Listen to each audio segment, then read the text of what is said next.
So now we've got kind of one more piece of the puzzle to deal with here, and that is how are we going to diversify?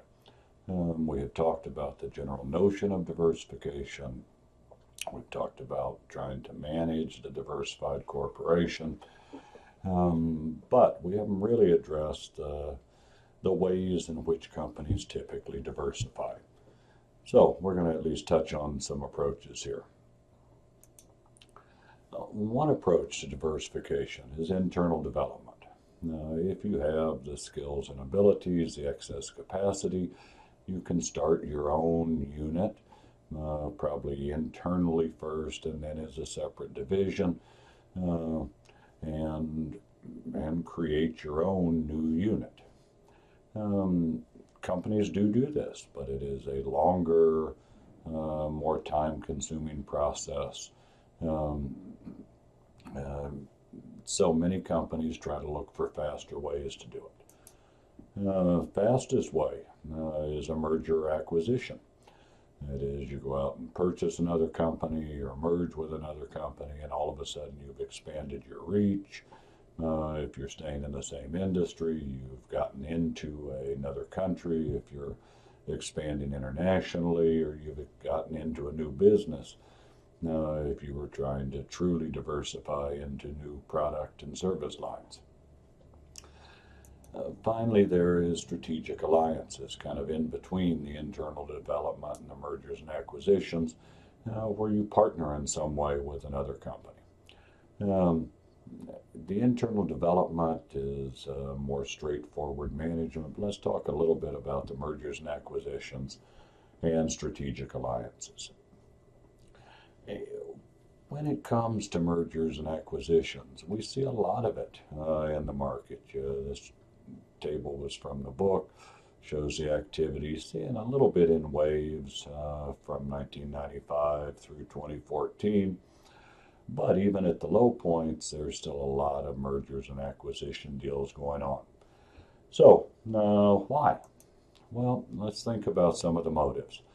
And unfortunately, some of the motives are not value adding. They're not uh, necessarily for the good of the shareholders, although they will be portrayed that way. But they're actually for the good of the managers. So there are real managerial motives. One thing we have touched on already is that uh, management pay is most closely tied to firm size more than anything else. If you look for correlations, firm size is the best predictor of how much money top management is going to make. In addition, there are these psychological rewards. The bigger your company, the more power you are perceived as having, the more publicity you get, the more you are a big person and invited on to the talk shows to meet with the politicians, etc. And that can drive managers to want to acquire other firms. And in this imitation, once you start seeing some merger and acquisition activity in an industry, uh, you may well worry that you're going to be acquired up, so you better acquire before you get acquired. Again, not a value driven notion. In addition, there are some financial motives, but these are mostly taking advantage of financial market inefficiencies or government regulation inefficiencies. I guess you could argue that they add value, but it's a weird value that's being added. Um, so, acquiring undervalued companies, stock market inefficiencies, being able to identify companies that you think are trading lower than their real value, either as a going concern or breaking it up. And then if your stock gets up very high, you may be able to use that equity to acquire other companies. And again, does that really add value? It's not so clear. The tax savings, being able to claim headquarters in a different country where taxes are different, does help, at least least for a while, perhaps on the bottom line, but you got some social responsibility questions there. You got some profit sustainability over the long term. And then you also see them where a company gets bought out, taken private, and restructured, pieces sold off, and then perhaps going back public later on. Again, the people taking it private probably make money. Whether all the shareholders really do is a bigger question. So those are a couple of certainly negative if it's purely managerial, and not quite sure what you call it if it's the financial motives.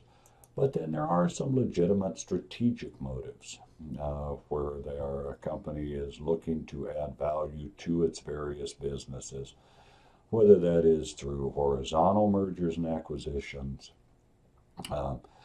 getting bigger within the same industry, geographical to move into another country, vertical where you acquire a supplier or a customer or distributor up and down your value chain to better manage that whole process, and then absolutely diversification to enter a new area of business. So what do we see if we look at mergers overall? Well, on the shareholder return side, the acquired firm, those shareholders tend to make money. There is a premium paid when you acquire a company. And the acquiring company, watch, and next time a merger acquisition is announced, and you'll typically see that the stock of the acquiring firm goes down, the stock of the acquired firm goes up, would seem to suggest that the market doesn't believe that the overall acquisition is going to add value to the acquiring firm. When you look at accounting profits, those are really hard to tease out because once the companies are merged, it's hard to look at the actual performance of each unit independently. And a lot of things influence the nature of that profitability over time. It's hard to separate out just the value from being merged or acquired. So overall, boy, a real lack of any consistent findings. And in some instances, some would say that if you look at it on the whole, on average, it's probably negative. But companies still do it. Some companies benefit from it. So on average, being negative doesn't mean that everyone is. But go back to that notion of adding value, adding real value, and then gaining the synergies that you believe are to come from it. And boy, a lot more activity probably for not value-adding reasons ultimately than there are. So I tend to look at mergers and acquisitions with a little bit of a cynical eye. An alternative to a formal merger or acquisition would be the use of a strategic alliance as a different way to try to diversify. We've talked really about strategic alliances, although we talked about them in terms of networks back when we were looking at organizing. And strategic alliances is kind of a broader umbrella for that network notion. Broadly, alliances are any kind of collaborative arrangement between two or more firms to pursue a common goal. That can happen in technology and marketing and distribution, production, various areas. They can also be formal, that is where the contracts are written out and activities specified, or more informal where we're agreeing to work together. They can sometimes involve equity stakes. They can be two-partner, many-partner, a whole network of alliances. One alliance piece, or often dropped in with alliances, that we probably ought to separate out is a joint venture, because a joint venture while it doesn't involve an arrangement between firms, it actually creates a new legal entity. Right? A joint venture, partners each put up and take a stake in a jointly owned new enterprise. So it's kind of some debate as to whether joint ventures ought to be under this broader strategic alliances or not. If you look at firms, you see a whole range. This is Samsung's kind of network of different people they work with. Um, General Motors with its various international alliances, although here note that a lot of these are probably either joint venture or some shared ownership. Um, a lot of different ways that you can do this and work with others. Um, but alliances bring with them a new set of management issues. And again, some of these we talked about when we were looking at networks and under organizing. Um, you got to think about the motives. Why do you want to form an alliance? Complementaries usually amongst resources and capabilities, um, which might help you get to market faster, spread risk. Uh, Learning is often a big one, all right? Trying to gain other people's capabilities and or utilize them.